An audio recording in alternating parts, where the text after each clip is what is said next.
మీకు తెలుసా, మన తెలిసిన ఫ్రెండ్స్ లో, ఫ్యామిలీ మెంబర్స్ లో మేనరిక పెళ్లిళ్ళు అనేది చేసుకుంటా ఉంటారు. కొందరు వద్దు అని అవాయిడ్ చేస్తూ ఉంటారు. దాని పెళ్లి తర్వాత వచ్చే కాంప్లికేషన్స్ ఏంటనేది మీకు తెలుసా?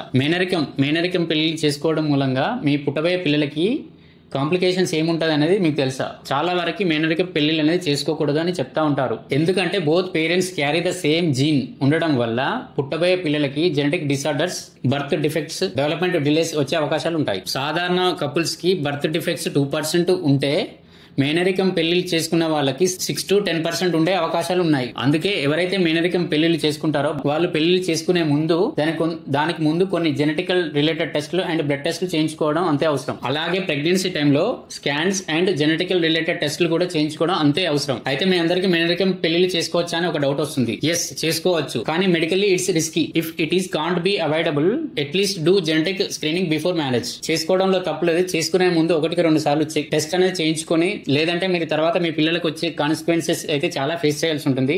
సో ఫైనల్లీ మీరు మేనరికం పెళ్లిళ్ళు చేసుకునే ముందు 1-2 సార్లు ఆలోచించి పెళ్లి చేసుకోండి. చేసుకునే ముందు టెస్టులు అనేది ఖచ్చితంగా చేయించుకోండి. లేదంటే మీ పిల్లలకు వచ్చే జబ్బులను గురించి మీరు బాధపడుతూ మీ పిల్లలు బాధపడాల్సి ఉంటుంది life long. So take care.